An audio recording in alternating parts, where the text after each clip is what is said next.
नमस्कार भाइयों बहनों। अगर सिर्फ एक ही कार्य आपके लिए है, हम सब के लिए है, सेवा भाव और प्रेम भाव, बाकी सब भूल जाओ। ईश्वर का स्वरूप क्या है, अनंत का स्वरूप क्या है, इस सब को भी भूल जाओ। इन भावों को जो जैसा कि मैंने कहा, प्रेम भाव और समाज सेवा, सेवा भाव, सेवा, समाज सेवा, पशु पक्षी सेवा, कोई भी सेवा भाव, आगे का काम ईश्वर का है, आपका कुछ नहीं है। आपने अपना काम कर दिया, अब आपका क्या ईश्वर ने करना है, क्या नहीं करना, ये ईश्वर का निर्णय है। तो इन दो भाव को पकड़ लो, बाकी सारे काम ईश्वर खुद करेगा।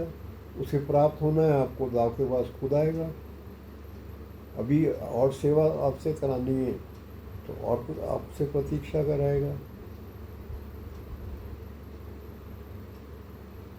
तो सिर्फ दो कामों को पकड़ना है, ये दो चीज़ें जीवन में रहनी चाहिए। शेष आप अपने संसारिक कार्य तो करेंगे, अपने पारिवारिक कार्य, संसारिक कार्य, वो ड्यूटीज़, वो सब करते हुए, लेकिन मूल रूप से प्रेम भाव और सेवा भाव यही आच्छादित रहे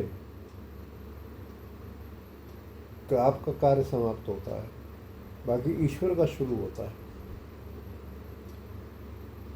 ईश्वर की किसी स्वरूप के दर्शन की इच्छा भी बाधा के मार्ग में बाधा डालेगी। ईश्वर का कोई स्वरूप हम नहीं जानते, ईश्वर का क्या स्वरूप है।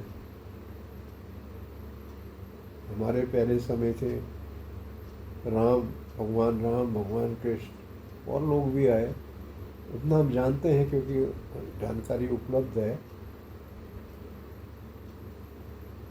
लेकिन इसको भी छोड़िए, इन रूपों को भी छोड़िए। ईश्वर दो ही चीज़ देखेगा आपके अंदर, प्रेम भाव है या नहीं, निस्वार्थ सेवा भाव है या नहीं। बस ये दो चीज़ें हैं तो आपकी प्लानिंग सारी भगवान के हाथ में आ गई।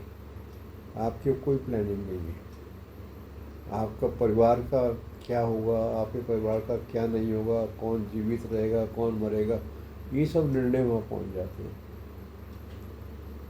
घर में कोई मृत्यु हो जाती है तो समझिए वो ईश्वर के हिसाब से आपके लिए आवश्यक रही होगी। कोई बीमार पड़ जाता है तो ईश्वर के हिसाब से ही आवश्यक रहा होगा। आपने तो ईश्वर को छोड़ दिया। जीवन है तो दो भाव जो मैंने बताए, प्रेम भाव और सेवा भाव, बस इसको पकड़े रहना, आपका सारे काम खत्म। जरूरी नहीं है जंगल में तपस्या करने चले जाएं, आप साधनाएं करने बैठ जाएं, कोई आवश्यकता नहीं है।